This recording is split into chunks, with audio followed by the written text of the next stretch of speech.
Rick Rule gave his insights about the future of silver. He explained why the price of silver could go up and how you should invest in silver. Talking about silver's status in the near future, Rick said that in the very near term, there's potential downward pressure on the silver price as a consequence of interest rates. And additionally, too, the price of silver equities magnifies the price of the commodity. The prices of precious metals vary with a lot of factors, but the most important is nominal and real interest rates. The increase in at least nominal interest rates on the US 10-year Treasury has been damaging to precious metal prices. If one looks back over the last 3 years, the decrease in the yield on the US 10-year Treasury from 225 basis points to just 60 basis points corresponded very neatly with the increase in precious metal prices.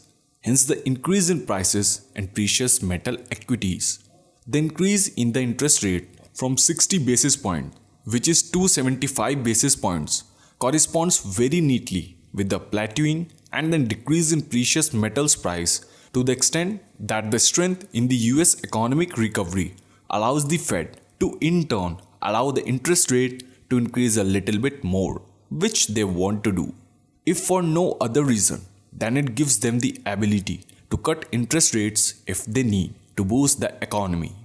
If they don't engage in the near-term yield management, which is to sell short-term notes and use the proceeds to buy long-term notes and bring the 10-year rate down, we'll continue to see precious metals price softer in the near term. They will correspond inversely with the nominal interest rate on the US 10-year Treasury. Now, beginning with the discussion of silver, Rick says that silver underperforms gold in the first half of a precious metals bull market. Gold moves first because it's the fear of the buyer that moves gold. When the momentum is established by gold and that price momentum reinforces the narrative in people's mind, then silver moves, and when that occurs in the two bull markets, silver moves both faster and further. Beginning in, if you will, the middle trimester of a bull market and accelerating towards the end of a bull market. If that is true, we are approaching silver's time. The bull market in precious metals is very much intact, that we are currently experiencing a cyclical decline in a secular bull market. That is a consequence of a relaxation of the war against the higher interest rates as per Rick Rule. As the interest rate increase subsides, that precious metals will resume their upward march, and that silver will more likely than not outperform gold. In a bear market, you can allocate as much as 40% of your portfolio to precious metals and natural resources, and you can scale down the proportion of your portfolio involved in natural resources and precious metals inversely with their popularity in the market.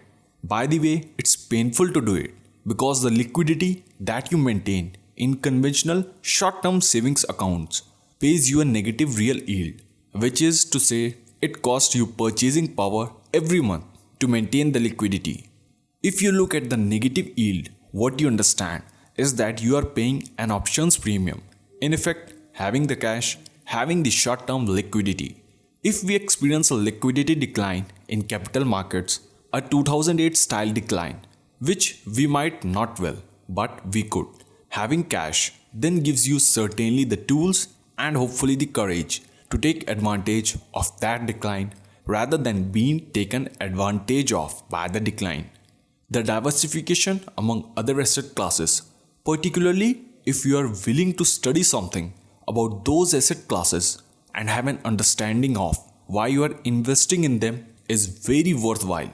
If equity markets on a global basis fell by 50 or 60%, what you would want to do is take a fairly substantial amount of money and put them in category dominators, the biggest and most successful companies in the world, companies that generated lots and lots of free cash, and hopefully companies that had both the ability and the politeness to return some of that cash to shareholders by the way of dividends.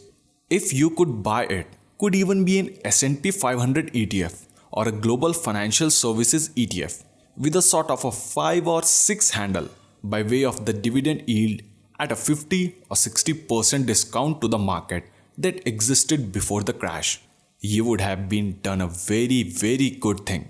In that circumstance, of course, you would diversify some of your natural resource portfolio out of natural resources and into a sector that you had ongoing expectations for that was suddenly selling at a discount. Too often, people who buy into the natural resource narrative take it to an illogical extreme, and that's very dangerous.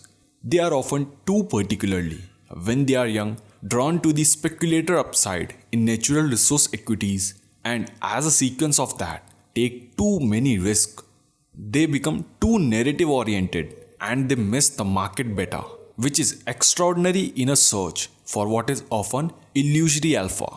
Rick says that he is attracted to the architecture of the Sprott products relative to the ETFs for a variety of reasons. And one of the reasons is that the ETF has to respond daily to pinches and swells in their net asset value, meaning that they are forced to buy silver and sell silver on a day-to-day basis, which Sprott products have the luxury of not having to do. One consequence of that is that they can't move that much physical silver in and out. So the ETFs often have to resort to delivery receipts or deposit receipts rather than physical silver.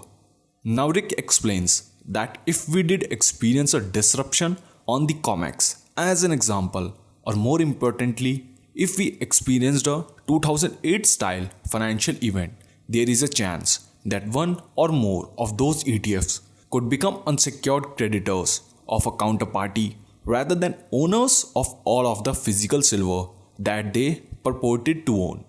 The architecture of Sprott, set up by Eric Sprott to hold his own personal physical silver, originally obviates that risk.